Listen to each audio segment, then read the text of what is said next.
월 200만 원을 버는 노인도 매달 34만 원을 받습니다. 이게 현행 제도입니다. 그리고 정부가 묻기 시작했습니다. 이게 맞습니까? 기초연금이 바뀔 수 있습니다. 그것도 지금부터가 아니라 앞으로 30년에 걸쳐서입니다. 지금 65세 이상이신 분, 곧 65세가 되는 분, 그리고 부모님이 기초연금을 받고 계신 가정, 이 뉴스는 그 분들과 직접 연결됩니다. 정부는 기초연금을 받는 상위소득 노인을 단계적으로 수급 대상에서 제외하는 개편안을 검토 중입니다. 하위 70% 기준은 유지합니다. 하지만 그 안에서 차등 지급이 도입됩니다. 지금 당장 끊기는 이야기가 아닙니다. 그러나 방향은 분명히 달라지고 있습니다. 오늘 이 뉴스는 단순 복지 정책 이야기가 아닙니다. 우리 가정의 노후 구조와 직접 맞닿아 있는 이야기입니다. 끝까지 보셔야 왜 지금 이 논의가 나왔는지, 그리고 나와 어떤 관계가 있는지 비로소 이해하실 수 있습니다. 지금 기초연금이 어떤 구조인지 먼저 정확히 짚겠습니다. 기초연금은 65세 이상 노인 중 소득 하위 70%에 해당하면 받을 수 있습니다. 올해 기준 월 34만 9,700원입니다. 부부 감액이나 국민연금 연계 감액 등 세부 조정은 있습니다. 하지만 기본 원칙은 하나입니다. 하위 70% 안에 들면 소득 차이와 상관없이 같은 금액을 받습니다. 이것이 지금까지 12년 동안 유지된 방식입니다. 그런데 수급자 수를 보면 제도 도입 당시인 2014년에는 435만 3천 명이었습니다. 올해는 778만 8천 명으로 늘었습니다. 10년 남짓 만에 거의 2배입니다. 예산은 더 가파르게 늘었습니다. 2014년 국비 기준 5조 2천억 원이었던 기초연금 예산은 올해 23조 천억 원입니다. 4배 이상입니다. 그리고 2050년 전망치는 46조 원입니다. 이 숫자 하나만으로도 상황이 이해됩니다. 수급자는 계속 늘고 재정은 그보다 더 빠르게 불어납니다. 이 지점입니다. 왜 지금 개편 논의가 나왔는가? 그 답이 여기 있습니다.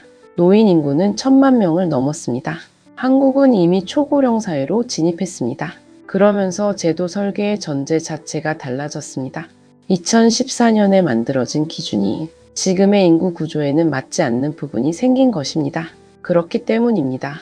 정부는 하위 70% 기준의 틀은 유지하되 그 안에서 소득 수준에 따라 차등 지급하는 방식을 검토하고 있습니다. 방향은 이른바 하우상박입니다. 아래는 두텁게 위는 얇게 가장 취약한 계층인 기초생활보장 수급자 노인에게는 지금보다 더 많이 지원하고 상대적으로 소득이 높은 수급자에게는 지급액을 조정하는 구조입니다. 올해 기준으로 생계급여를 받는 노인은 약 87만 명입니다. 전체 기초연금 수급자 778만 8천 명의 약 11%입니다. 이들에게 지원을 강화한다는 방향은 사회 안전망을 두텁게 한다는 원칙과 맞닿아 있습니다. 나머지 89%에 해당하는 수급자들에게는 소득 수준에 따라 지급액이 달라질 가능성이 생깁니다. 여기서 헷갈린 분들 많습니다. 차등 지급이라고 하면 갑자기 지금 받는 연금이 줄어드는 것처럼 들립니다. 하지만 지금 당장의 이야기가 아닙니다.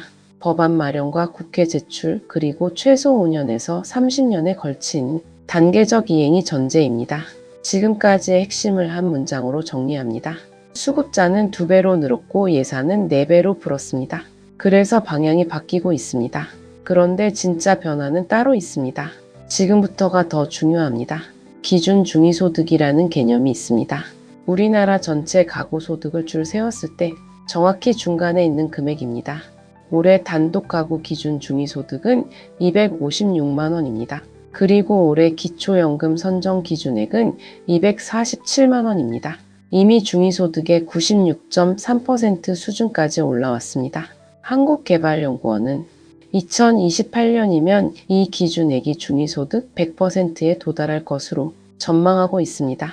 문제는 그 이유입니다. 별도 조치 없이 기준이 계속 올라간다면 중위소득의 120%, 130%까지 상승할 수 있습니다. 그 말은 무엇일까요?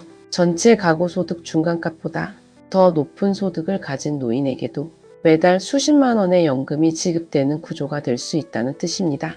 이 지점입니다. 그래서 정부는 기초연금 수급 상한선을 기준 중위소득 100%로 고정하는 방안을 검토합니다. 지금 당장 수급자를 자르는 방식이 아닙니다. 시간이 흐르면서 중위소득을 초과하는 노인은 자연스럽게 수급 대상에서 빠지는 방식입니다. 정부 전망을 그대로 보면 이렇습니다.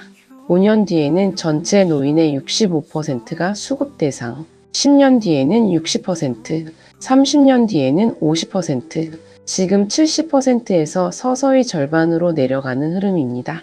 그리고 한국개발연구원은 이 기준을 적용하면 2050년 기초연금 재정 지출이 현행 전망 46조 원보다 5조 원 줄어든 41조 원이 될 것으로 분석했습니다. 그렇기 때문입니다. 30년짜리 변화입니다. 단번에 끊는 것이 아니라 구조 자체를 조용히 바꾸는 방식입니다. 이 뉴스를 끝까지 봐야 하는 이유가 바로 여기 있습니다. 현행 기초연금 선정 기준 산정 방식도 함께 들여다볼 필요가 있습니다. 지금 제도에서는 근로소득에서 116만 원을 공제하고 나머지의 70%만 소득으로 인정합니다. 재산에도 각종 공제가 적용됩니다.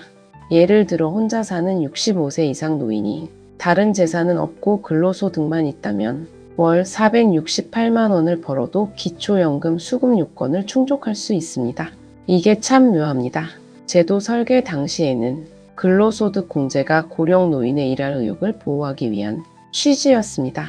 노인이 조금 벌더라도 연금 수급 자격을 잃지 않도록 배려한 구조였습니다. 그런데 그 결과로 월 수백만 원대 소득을 가진 노인도 기초연금을 받을 수 있는 구조가 된 것입니다. 이것이 제도 취지와 현실 사이의 간극입니다. 그래서입니다. 정부는 기초연금 소득인정액과 기초생활보장제도의 소득인정액을 연계해 기준을 재정비하는 방안도 검토 중입니다. 다만 두 제도는 도입 취지와 정책 목표가 다릅니다. 기초생활보장제도는 근로능력 유무를 기준으로 하기 때문에 요건이 더 엄격합니다. 단순 통합이 쉽지 않다는 의견도 정부 내에 적지 않은 것으로 알려져 있습니다. 지금까지의 핵심을 한 문장으로 정리합니다. 일괄 지급 원칙이 흔들리고 있습니다. 그런데 여기서 진짜 큰 그림을 봐야 합니다. 문제는 단순히 누가 더 받고 덜 받는가의 문제가 아닙니다. 모두가 놓친 진짜 포인트는 따로 있습니다. 기초연금은 사실상 주보편 복지였습니다. 노인 하위 70%라는 범위는 상당히 넓습니다. 제도적 성격으로 보면 보편 복지에 가까운 구조였습니다. 그 틀이 서서히 좁아지고 있습니다. 선별 복지로 무게 중심이 이동하고 있습니다. 이것이 개별 사건이 아닙니다. 더 큰 흐름입니다. 고령화 속도는 세계에서 가장 빠른 수준입니다. 국민연금 제정 논의도 이미 오래됐습니다. 건강보험 제정 문제도 함께 거론됩니다. 기초생활보장제도 개편 논의도 계속되고 있습니다. 모두 같은 방향을 가리키고 있습니다. 재정 지속 가능성, 국가가 모든 것을 책임지던 구조에서 조금씩 역할을 재조정하는 방향입니다. 이것이 참 중요한 지점입니다. 오늘 논의되는 기초연금 개편은 단순히 노인 복지를 줄이는 이야기가 아닙니다. 사회 전체가 부담하는 방식과 개인이 준비해야 하는 부분을 다시 설계하는 과정의 시작점입니다. 정책은 감정으로 움직이지 않습니다. 숫자와 구조로 움직입니다. 2050년 46조 원이라는 전망치가 나왔을 때 정부가 아무것도 하지 않는다면 그게 이상한 것입니다. 그렇기 때문입니다. 지금 이 논의는 예정된 수순입니다. 그런데 이게 참 묘합니다. 지금 50대라면 10년 뒤에 당사자가 됩니다. 지금 40대라면 부모님 세대의 이야기이면서 동시에 자신의 미래이기도 합니다. 오늘은 잘 사는 노인 이야기처럼 보입니다. 하지만 이 제도 변화의 논리는 시간이 흐르면 중산층 노후를 향해서도 이어집니다. 상한선이 중위소득 100%로 고정된다는 의미는 경제 성장과 물가 상승으로 소득 수준이 전반적으로 올라갈수록 수급 대상이 자연스럽게 줄어든다는 뜻입니다. 지금 기준으로 수급 대상인 분들이 10년 뒤, 20년 뒤에는 기준을 초과하게 될 수도 있습니다. 본인이 더 잘 살아서가 아니라 제도 기준이 조용히 바뀌기 때문입니다. 이 지점입니다. 그래서였습니다. 이번 개편은 한 세대를 줄이는 이야기가 아닙니다. 다음 세대의 복지 구조를 다시 짜는 이야기입니다. 정치 일정도 살펴볼 필요가 있습니다. 정부는 이르면 이번 주 청와대의 개편 방향을 보고하고 6.3 지방선거 이후 기초연금법 개정안을 공식 발표할 것으로 알려져 있습니다. 연내 국회 제출이 목표입니다. 정부 관계자는 최대 30년에 걸쳐 중장기적으로 개편해야 할 사안이라고 표현했습니다. 단기간에 끝낼 수 있는 이야기가 아닙니다. 그리고 단기간에 끝내선 안 되는 이야기이기도 합니다. 이미 기초연금을 받고 계신 분들에게 형성된 수급 기대가 있기 때문입니다. 정부가 기준을 일괄적으로 낮추는 방식을 피하고 차등 지급과 상한선 고정이라는 우회 방식을 선택한 배경도 바로 거기에 있습니다. 충격을 최소화하면서 방향을 바꾸는 방식. 그렇기 때문입니다. 지금까지의 핵심을 한 문장으로 정리합니다. 이 뉴스의 본질은 감액이 아니라 재설계입니다. 그러면 우리는 무엇을 봐야 할까요? 기초연금 개편이 당장 내 통장에 영향을 미치지는 않습니다. 적어도 단기적으로는 그렇습니다. 하지만 방향은 분명히 바뀌고 있습니다. 보편에서 선별로, 일괄에서 차등으로, 70%에서 점진적 축소로. 이 세 가지가 이번 개편 논의의 핵심입니다. 노후소득 체계라는 것은 국민연금, 기초연금, 개인금융자산이 서로 보완하는 구조입니다.